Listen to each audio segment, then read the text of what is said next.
réserve. Surveillez vraiment les enfants. Nous allons prendre nos Bibles dans le Exode. Hébreu 9.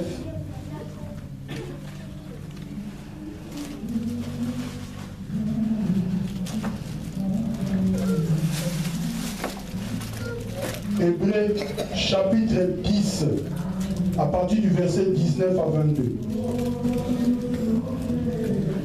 Hébreu chapitre 10, 19 à 22.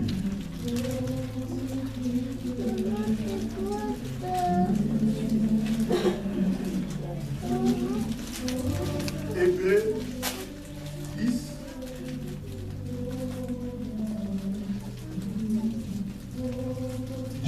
À 22. Si quelqu'un trouvé dans la salle, il peut faire la lecture. Hébreux chapitre 10, verset 19. Ainsi donc, frères, puisque nous avons au moyen du sang de Jésus une libre entrée dans le sanctuaire, par la route nouvelle et vivante qu'il a inaugurée pour nous au travers du voile, c'est-à-dire de sa chair, et puisque nous avons un souverain sacrificateur établi sur la maison de Dieu, approchons-nous avec un cœur sincère dans la plénitude de la foi, des cœurs purifiés d'une mauvaise conscience et le corps lavé d'une eau pure. Amen. Nous allons prier encore pour la parole. Seigneur, je ne suis pas digne, Seigneur, d'être devant ton peuple. Tu es le seul, Seigneur, qui nous sanctifie, qui nous purifie. Toi, celle qui fait que nous soyons, Seigneur, d'un cœur sincère et que nous soyons purs, Seigneur, pour entrer dans ton sanctuaire. Seigneur de gloire, sanctifie encore, Seigneur, cette parole qui sortira dans ma bouche. Seigneur de gloire, tu es le seul qui oublie, Seigneur, nos fautes et nos erreurs. Tu es le seul qui est le potier. Moi, je suis que l'argile. Laisse qu'en ce moment que je puisse être abaissé, que toi seul tu puisses t'élever, mon Dieu. Toi qui intercèdes pour nous, mon Dieu, on a besoin de toi. Cher Saint-Esprit, glorifie seulement le nom de Jésus. Seigneur, donne-moi encore cette capacité de proclamer cette parole avec détermination. Car Seigneur, le diable ne peut pas voler ce que toi tu as mis. Le diable ne peut pas falsifier, Seigneur de gloire, ce que tu as mis d'avance. Je te salue encore pour ta présence. Cher Saint-Esprit, glorifie le nom de Jésus. Glorifie seulement le nom de Jésus-Christ de Nazareth. Je m'élève encore contre tout esprit qui n'est pas de Dieu, contre tout esprit de doute, contre tout esprit d'hésitation, contre tout esprit de manque de confiance. Père de gloire, je le chasse dans le lieu aride au nom puissant de Jésus. Laisse que nous soyons dans l'unité afin que cette parole soit comprise dans le nom de Jésus-Christ de Nazareth. J'ai ainsi prié. Amen. Le thème que nous allons développer, c'est la route nouvelle et vivante. La route nouvelle et vivante. Ici, on a commencé aux épîtres qu'on a écrit aux Hébreux, chapitre 10, verset 19. La Bible nous dit, ainsi donc frères, nous avons au moyen du sang de Jésus une libre entrée dans le sanctuaire. Alléluia. Amen. Par la route nouvelle et vivante qu'il a inaugurée pour nous au travers du voile, c'est-à-dire de sa chair. Et nous avons un souverain sacrificateur établi sur la maison de Dieu. Ici, quand j'ai commencé à préparer ce message, on nous parle bien sûr de Jésus-Christ de Nazareth. Quand on parle du sanctuaire de Dieu, nous devons comprendre que dans l'ancienne alliance, il n'y avait que les sacrificateurs qui entraient dans le sanctuaire de Dieu pour faire le service de Dieu, pour entrer dans l'autel de Dieu, pour implorer le pardon, pour implorer tout ce que le peuple demandait. Mais ici, la lettre qu'on a écrite aux Hébreux, la Bible nous révèle que nous avons ce moyen d'entrer dans ce sanctuaire au travers du sang que Jésus a versé.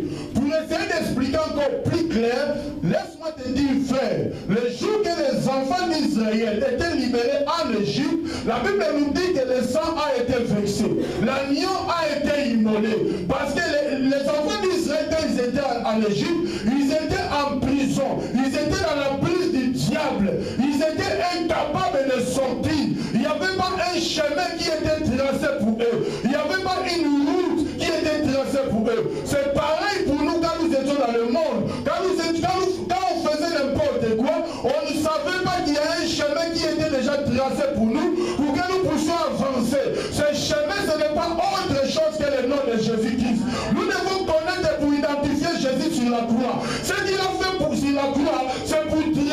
chemin pour nous. De la même manière, l'agneau qui a été immolé en Égypte, cet agneau qui a libéré Israël. C'est pour cela qu'ils ont fêté la Pâque le jour de leur libération. Nous aussi, nous avons fêté la Pâque le jour que Jésus a versé le sang à la croix. C'est les premiers-nés des Égyptiens qui étaient morts pour que Israël soit libéré. C'est les premiers-nés des vivants, Jésus-Christ de Nazareth, lui qui était mort pour que nous aussi nous puissions entrer dans la présence de Dieu. Alléluia. Laisse-moi te dire, dis à celui qui est à côté de toi, le sanctuaire est libre. Le sanctuaire est libre. Le Seigneur nous a dit de rétablir l'autel.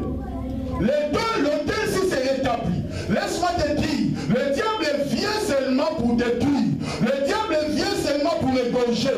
Le diable ne vient pas pour négocier avec nous. Le diable peut venir à moi. Il peut venir m'inculquer des choses qui ne sont pas dignes. Et je commence à marcher dans l'ignorance. Mais si toi, tu comprends que je suis dans l'ignorance, tu peux aussi me réveiller. De la même manière, tu peux réveiller ton frère et ta soeur. Et en ce moment de cet réveil, c'est le moment où l'homme devient libre. C'est le moment où nous donnons encore la joie à notre Seigneur, comme ce moment-ci. Alléluia. Le Seigneur nous a pardonné et que nous sommes libres. Nous marchons avec lui. Il veut nous conduire vraiment dans son sanctuaire afin que nous puissions proclamer son nom, pour que nous puissions manifester la grandeur de ce qu'il a fait, pour que nous puissions proclamer la sainteté. Parce que le diable, quand il vient, il veut nous camoufler afin de nous éviter de faire la volonté de Dieu. Alléluia. Laisse-moi te dire, c'est une route nouvelle que le Seigneur a inaugurée. Il a inauguré cette route par le sang. Les enfants d'Israël, avant de sortir, ils ont versé le sang. Ils ont mis le sang sur le linteau. Le sang qui était mis sur le linteau empêchait seulement l'ennemi de venir détruire les enfants d'Israël. Empêchait l'ennemi de venir tuer parmi les enfants d'Israël. Nous avons le sang de Jésus. Ce sang qui était mis en Égypte, c'était l'image de Christ. C'était l'image de Jésus. Mais nous avons le sang. On n'a plus besoin de mettre le sang sur nos linteaux parce que le sang est permanent. Le sang de Jésus est permanent afin de nous sanctifier. Le sang de Jésus est permanent afin de nous purifier. Ce n'est pas comme dans l'ancienne alliance, ils attendaient une année pour venir devant Dieu pour demander pardon. Les sacrificateurs, chaque année, ils entraient dans la présence de Dieu pour demander pardon pour le peuple. Mais nous avons le pardon permanent pour Dieu.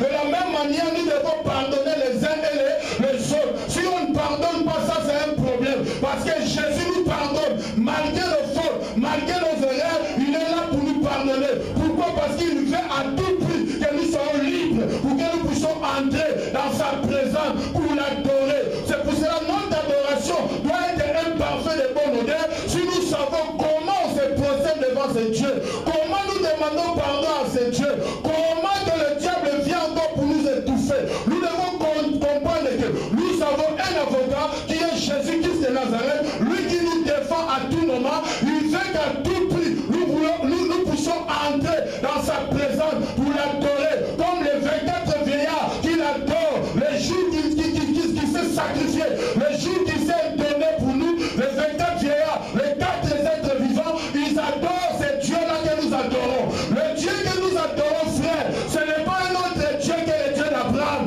c'est le Dieu d'Isaac, le Dieu d'Israël, le Dieu qui a libéré Lot quand il était à Sodome et Gomorrhe. Le jour que cette ville a été détruite, Dieu a libéré une personne. De la même manière, Dieu veut libérer ta vie. Il veut que tu puisses prendre cette route. Alléluia. Cette nouvelle route vivante. Alléluia. Dans cette route que nous allons prendre, cette route, il y a la vie. Cette route, il y a la restauration. Cette route, il y a la paix. Dans cette route, il y a les bonnes choses. Dans cette route aussi, il y a des situations difficiles. Dans cette route, il y a des choses que tu ne peux même pas expliquer. Dans cette route que Jésus a tracée, que nous prenons, laisse-moi te dire, parfois le diable aussi vient sur cette route que Jésus a tracée afin de nous empêcher d'arriver à notre destinée. Alléluia. Notre destinée, c'est l'éternité. Notre destinée, c'est la gloire et la puissance de Dieu. Quand Israël a pris cette route que le Seigneur a tracée pour eux, la Bible nous dit, il y avait les colonnes de nuée la journée et les colonnes de feu la nuit. Quand ils marchaient avec Dieu parce que le chemin qu'ils ont pris, c'est Dieu qui les a dit de les prendre. Il y avait un arriver dans le pays de Canaan, mais Dieu a vu que le peuple pourrait se repentir. Il a amené le peuple dans le désert afin de parler à leur cœur. Alléluia. Parfois, il y a le désert qui peut venir dans ta vie afin que Dieu te parle. Il y a des situations difficiles qui peuvent venir. Dieu veut seulement te parler afin que tu comprennes qu'il a tracé une nouvelle route pour toi. Cette route, il y a la vie. Cette route, il y a la paix. Cette route nous libère. Dieu ne nous conduit pas pour nous détruire. Dieu, quand il nous conduit, c'est pour nous donner la paix. Dieu, quand il nous conduit, pour nous donner la joie. Dieu, quand il nous conduit, pour nous réconcilier. Dieu ne nous conduit pas pour détruire, frère. La Bible nous dit dans Jean 10, il dit que c'est le diable qui vient pour détruire, égorger et tuer. Mais Dieu, c'est lui qui est le bon berger. Il vient pour que les brebis aient la vie. Mais cette vie, c'est en abondance.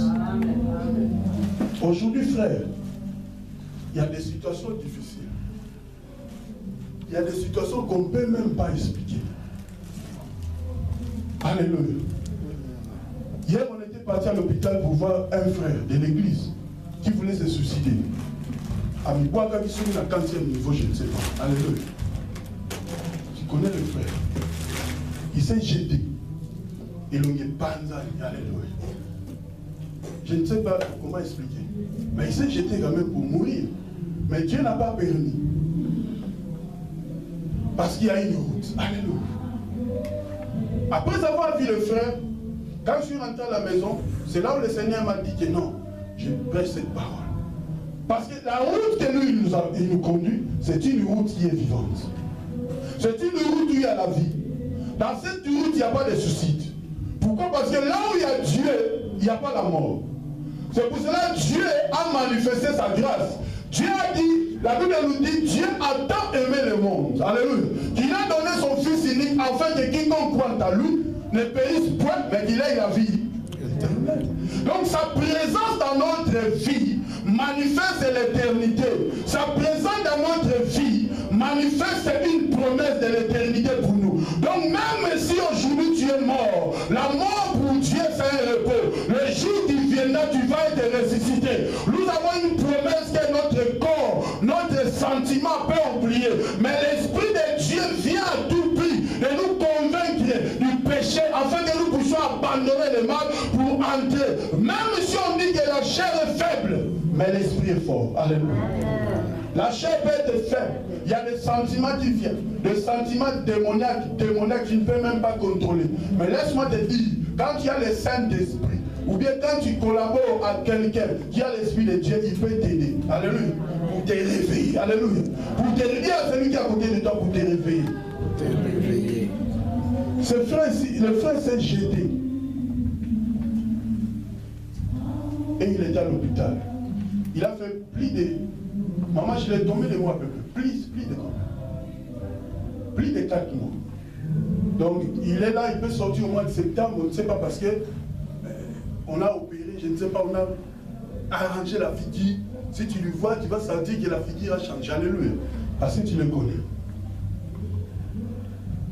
C'est le frère Ali qui était ici avec des rastas. Maintenant, il n'a plus des rastas parce qu'on a tout coupé. Oui.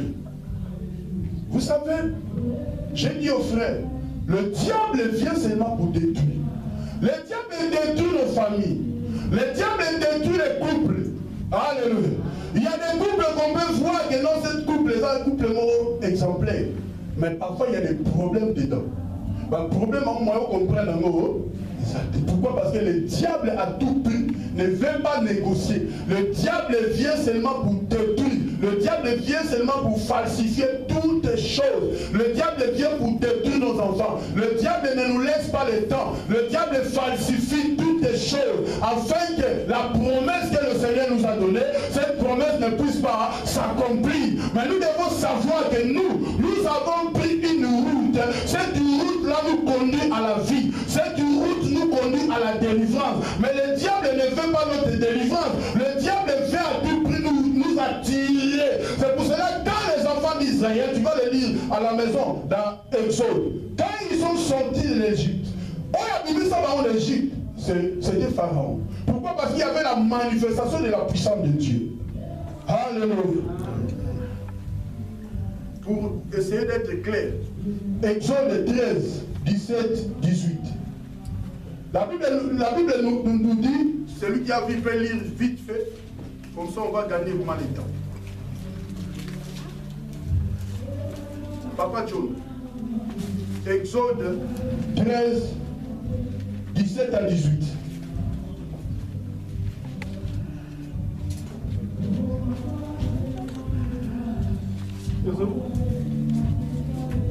Exode 13, 17 à 18. Ouais. Lorsque Pharaon laissa aller le peuple, Dieu ne conduisit point par le chemin du pays des Philistins, quoique les plus proches, car Dieu dit, le peuple pourrait se repentir en voyant la guerre et retourner en Égypte. Alléluia. 18 d'abord. Oui, 18. Mais Dieu fit au peuple un détour par le chemin du désert vers la mer Rouge. Alléluia. Les enfants d'Israël montèrent en armes hors du pays d'Égypte. Or, ce peuple était en prison en Égypte. Ce peuple-là ne pouvait pas sortir. C'est Dieu qui a fait le chemin pour eux. Alléluia. Quand ils sont sortis de l'Égypte, ce peuple était fort. De la même manière, toi, quand tu étais dans le monde, quand on était dans les coopérations, quand on faisait n'importe quoi, quand on ne regardait pas la loi de l'Éternel, on faisait n'importe quoi. Mais quand Dieu nous a pris, nous sommes sortis avec le zèle spirituel qui est digne. On a commencé à glorifier Dieu avec détermination. Mais il y a un moment où Dieu comprend nos pensées, Dieu comprend nos idées, Dieu peut te conduire dans le désert afin de ne pas te perdre. Il y a des situations qui peuvent arriver. Dieu a tracé le chemin pour toi, mais toi-même tu veux tracer le chemin. Alléluia.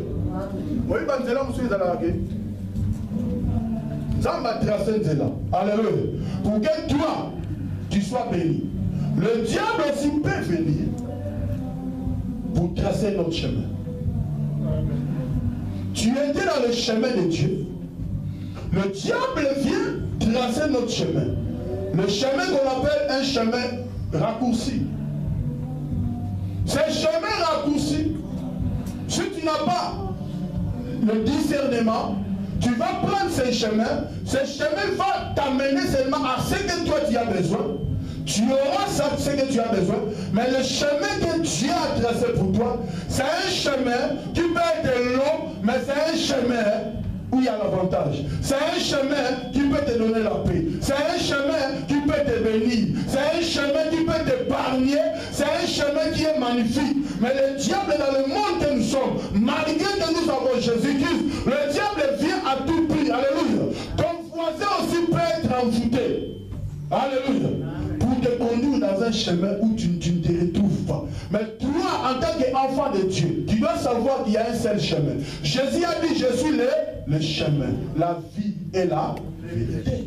Donc nous devons comprendre que nous avons pris le chemin de la vérité. Le chemin, c'est une route que Jésus a inaugurée. Cette route nouvelle, cette route vivante, cette route qui nous donne la paix, cette route qui nous donne la délivrance. De la même manière, le jour de la destruction de Sodome et Gomorrhe, il y avait l'autre seulement qui a pris ce chemin. C'est pour cela qu'il était sauvé. Sa femme voulait rentrer parce qu'il voyait la richesse qu'ils ont laissée à Sodome et Gomorre. Il voulait rentrer pour le posséder. La femme n'a pas pu survivre. Il y avait l'autre seulement avec ses deux filles qui sont sorties. Laisse-moi te dire pourquoi il y avait les cesses dans cette famille. Pourquoi le feu qui était allumé. C'était tellement grave. Quand ils sont partis avec leur papa, les enfants de l'autre qui croyaient que c'était la fin sur la terre. Alléluia. Il y a le feu qui était allumé à Sodome et Gomorre. Moi, tu as les pays partout. Moi, qui m'ont messagé. Mais c'était un fait réel. C'est comme tout mon mec hésite. Yo mis place moi au sur la zamba. Tu imagines ça? Ils ont cru que non, c'est fini. Il n'y a plus personne dans le monde. Et ils ont fait le cesse avec leur papa.